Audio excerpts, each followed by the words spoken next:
l'anacarde ivoirien affronte un défi majeur, la fuite de noix brutes vers les pays voisins, particulièrement sur la frontière Est.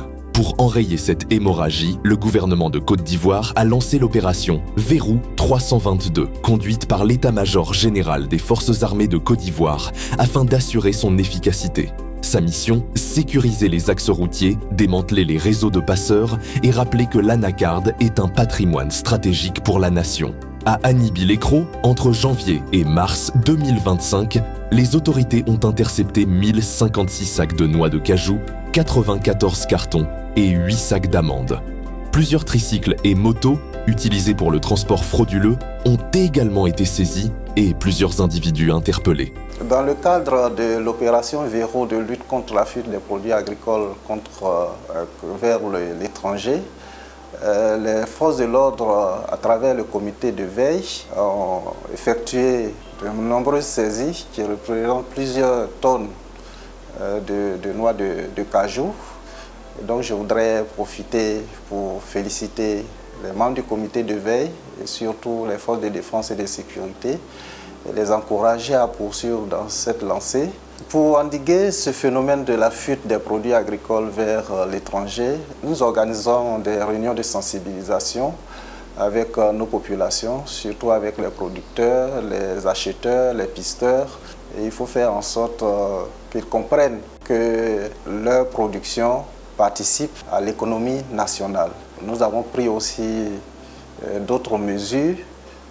Nous avons pris un arrêté pour interdire la circulation des engins à 2 roues, des engins à 3 roues et tout véhicule transportant de la noix de cajou la nuit de 19h à 6h du matin. À Bondoukou, les saisies ont été encore plus significatives.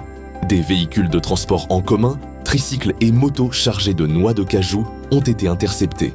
Les trafiquants privilégient désormais des moyens de transport plus discrets afin d'échapper aux contrôles renforcés.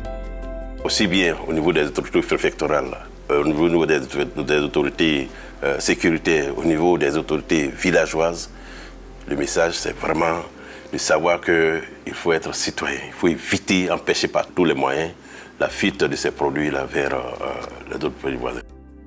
Celui qui s'est mis en dehors des textes de loi, il doit en subir les conséquences, les effets tels que prévus par la loi. Le Verrou 322 travaille et le sérieux dans son travail. C'est d'ailleurs ce sérieux qui a permis de mettre en veilleuse ces pratiquants du commerce illicite de la noix de cajou. L'opération Verrou 322 se poursuit avec détermination pour protéger la filière anacarde et préserver les intérêts économiques de la Côte d'Ivoire.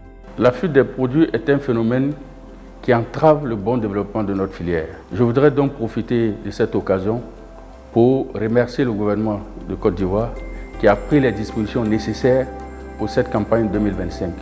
Nous avons eu des résultats probants, ce qui a favorisé, je dirais, l'augmentation de notre production et je voudrais très sincèrement leur dire merci. Je voudrais aussi lancer un appel à l'endroit des populations concernées par cette pratique. Ce sont les recettes de ces produits qui permettent un bon développement local. Lorsque l'État engrange des recettes, il réinjecte ces ressources-là pour le développement local. Et je demanderai donc à nos parents producteurs de véritablement s'éloigner de cette pratique et de contribuer au développement de leur localité. Je voudrais aussi rappeler que tous ceux qui s'adonnent à cette pratique seront face à la loi, puisque nous avons une ordonnance aujourd'hui qui interdit la sortie frauduleuse de nos produits. Protéger la filière anacarde, c'est défendre l'avenir économique de notre pays. Pour un développement durable des filières coton, anacarde et karité.